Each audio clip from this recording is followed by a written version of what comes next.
Oh, the movie everyone has been talking about for the last few months and people can't get enough of it. And I think no one was expecting this, but all of a sudden, boom! Basically the movie of the year, at least when it comes to streaming. Hi everyone, I'm Pedro Luferson and welcome to my channel, where I talk about movies, TV, games and books. And yep, today we're talking about K-pop Demon Hunters. In case you are one of the 3 people who haven't seen the movie yet, this video is going to have a couple of vague spoilers. But also, I'm not explaining the whole movie since, well, basically everyone has seen it, and like, it is still on the top 10 of the most watched movies this week on Netflix by the time I'm recording this, and it came out like 3 months ago. Also, I'm making this video more because I wanted to share this illustration I made inspired by the movie that I think turned out really cool. So stick around because we're also going to talk about some hidden details about the film's art that you might not have noticed. Right off the bat, I enjoyed the movie. I feel like most people are obsessed with it, which I get, but it's not my case in particular. But I should say, the animation is amazing, the fight scenes are flawless, the character designs are all unique and appealing, and the songs are all bangers. I'm not a K-pop fan and probably won't listen to K-pop in other contexts, but I'm a fan of this movie and I have been singing the songs for months. Which makes me think if I actually might be obsessed with it or not. But for me, the thing that makes the movie so likable is its comedy. The movie has so much comedy and visual gags that if I stopped and listed every single one of them, I would have to talk about 90% of the movie.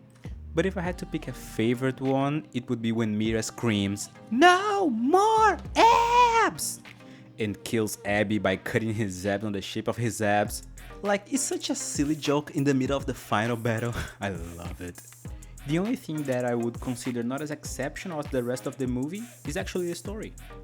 The introduction of the mythology aspect, the origin of the hunters throughout the centuries culminating with the introduction of our characters, then a musical number/fight scene is quick, efficient and quite amazing. The rest of the movie isn't bad at all, but it's not subtle. The dialogues have a lot of exposition, we can guess the moral quite early in the movie, and most of the key moments feel at least a bit predictable. And you know what? That's completely fine.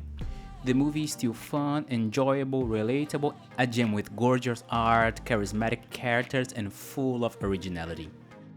It's the kind of movie that you can say was made with a lot of heart and honesty, and also that the writers and artists had a lot of fun making it. Who would have thought that letting the filmmakers and their teams do their thing and be original was a good idea? But anyways, this drawing was kind of not intentional. I was writing down the lyrics of What It Sounds Like, which is my favorite song from the movie by the way, and there was a lot of empty space on the paper when I finished. So I thought, you know what, I'm just gonna draw them when they finish singing just because. I decided to not do something super similar to the movie style, but instead go for something more cartoonish and angular to have a bit of fun and maybe come up with something more unique. And turns out that I really like the shapes and lines of it all. I often tend to do something closer to the original reference, but I'm starting to enjoy giving my own spin on things that are based on something else, such as fan art. Like changing the style, as if not trying to make it perfectly like the reference, also changing the shapes and lighting. For this drawing in particular, besides the pointier style, I changed the length of their hair, the lighting and other smaller details. Like if you take a closer look, you will see that Zoe will have a turquoise light in her hair. I decided to add this detail because she's the only member of the group who doesn't have her main color in this shot. And in case you haven't noticed, each one of them has a signature color. Rumi's is purple, Mira's is a reddish magenta, and Zoe's is turquoise. And beyond Rumi's and Mira's obviously hair color, we see on their ramen packages, this shot showcasing the use of their individual weapons, and also in the pictures on the walls of their green room. And since Zoe doesn't have colorful hair, in the beginning of the movie she's using a turquoise shirt. And even before we see the 3 of them in the plane sequence, their fans are wearing the colors in the interviews in the beginning of the movie. Actually, as I was looking for the movie shots that proved my point, I realized that you can even make the argument that their weapons have their colors. If you take a closer look, you can see the purple, magenta and turquoise, even if they are encapsulated by the light and very blue glow. Man, I love color, they say so much without actually saying anything. It's amazing. Another thing that I noticed by watching this scene frame by frame is that for a split second, just before they summon their weapons, the screen is flooded by the respective color of each one. It is super easy to miss, so much so that I had to pause like crazy to get those screenshots. Another thing that I get when doing exercises like this is that I pay extra attention to the details when I go look back at the original references. I actually fall into a rabbit hole and go a bit too deep and get a bit too obsessed with looking at the very details and analyzing every single frame. But at the end I learned a lot and ended up paying much more attention to things that I didn't notice the first time around, and also appreciating more the work of the artist behind it. For example, the first few times I watched the movie I hadn't noticed that when they get their magical new outfits, Mira's and Zoe's clothes get rainbow patterns. Both to mirror Rumi's patterns that now have rainbow colors and to bring back a motif that was introduced in the beginning of the movie. Yes, a detail that was shown / foreshadowed in the first minutes pays off at the very end and it's very easy to miss. If we take a closer look at the sequence that shows the hunters throughout the generations, we can see that the same bubblegum and rainbow colors being used in the different forms. A discreet way to unite the different hunters in their sole mission. And we don't see this palette only being used on their outfit or Rumi's patterns, but at the end, it is used to color the new Hunmun. And this is how it turned out. I gotta say, at the end I was very satisfied with the result.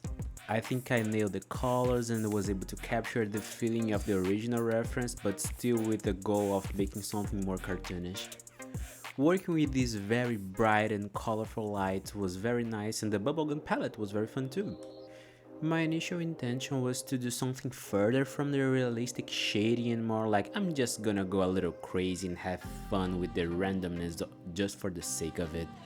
But I still believe it's not that far from the original, so I might go even further in the future. I think I'm also slowly coming to realize that lighting is becoming my favorite part of drawing.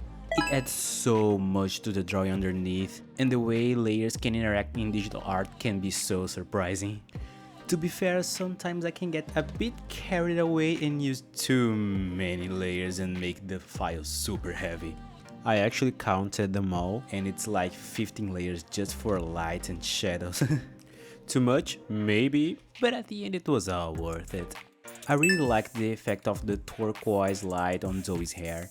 It gave the vibe I wanted without looking too much like her hair is actually turquoise.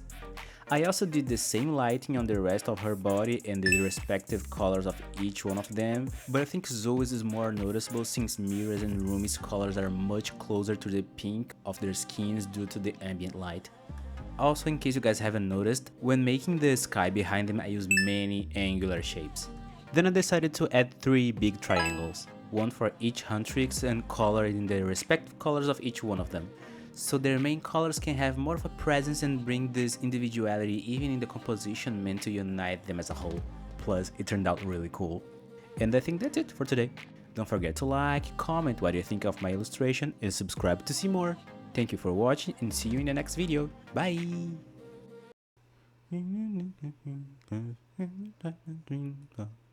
You're my soda pop, my little soda pop. You're a soda pop, my little soda pop.